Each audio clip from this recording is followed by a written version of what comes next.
Many large cities like Chicago struggle with street gangs that use colors and symbols to distinguish themselves from rivals and to state their claim to turf. But in the early days of their existence, Chicago's gangs developed some unique conventions that, ironically, helped law enforcement, including the use of gang sweaters. In 1970s and 1980s Chicago, wearing the wrong sweater could get you killed. There was a young man named Tessie. He was a gaylord.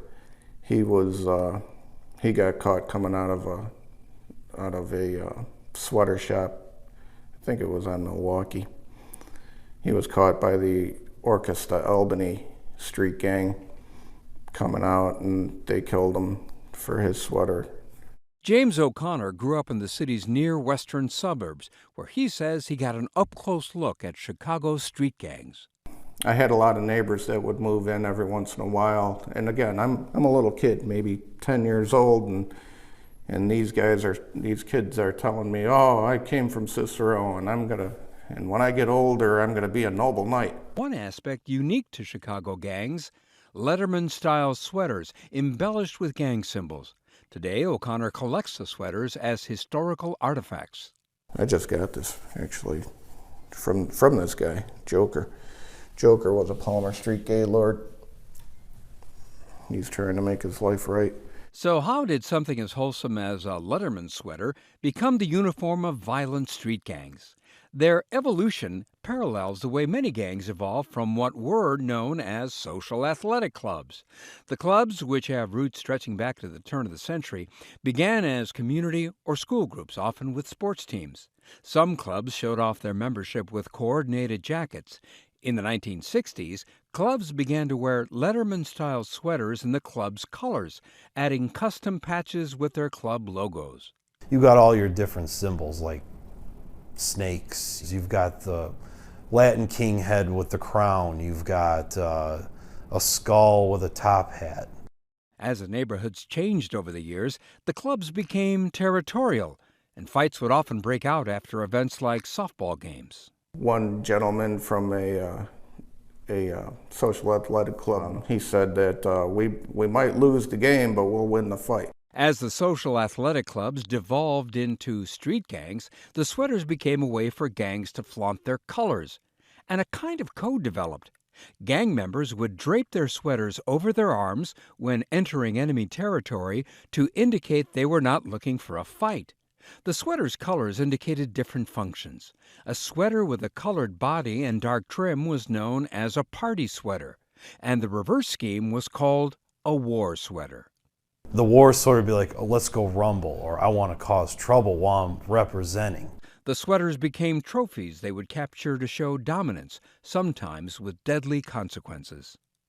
This particular gang member had commandeered this sweater from obviously a Latin king, and then he had taken his patch and sewed it on upside down as a sign of disrespect. For law enforcement, these easy-to-spot indicators of gang affiliation were a godsend. You'd see a group of guys walking down the street with the black and gold, with the crown. Well, these guys are gangbangers. And we'd just pull over, we'd stop them, we'd search them. We'd do that stop and frisk, and we'd find guns. We'd see them in cars, we'd find guns. So it was like they were advertising. We used to have a little collection. You know, my partner and I, we had from popes and kings and eagles. We'd take the sweater and we'd turn it upside down. And that used to aggravate the hell out of them. Once gangs realized the sweaters were a liability, they began to adopt less flashy practices to show affiliation. Now long past their heyday, Chicago gang sweaters have become a curiosity, almost quaint to those who don't know their bloody history. 50-something years old, gray in their beards, they got that sweater, and they're still proud of it. It still symbolizes a lot. But to James O'Connor, the sweaters represent a more complicated legacy. This sweater belonged to my friend Danny. I hung around with him for a lot of years, and he showed me what gangbanging was like in his neighborhood. He's passed away. He was killed in front of his door. The sweaters are not the only odd relics of 1970s street gangs. Many gangs also use what they called compliment cards. For more on that, check out our website. Mora. I just want to give a shout out to my good friend Jinx, featured in the video. The brother's been putting in work for years. Probably the first brother to showcase Chicago street culture online. Some of y'all remember his old website, Chicago Hoods. Man, that website was lit. I wish I could go back to them days. Good memories. But hey, if you ain't already did so, check out the brother's book, Chicago Hoods, Street Culture of Chicago. It's available at Amazon. It's worth every dollar. It's the most in-depth look at Chicago street culture and history. Check it out, man. But hey, God bless y'all and stay safe out there.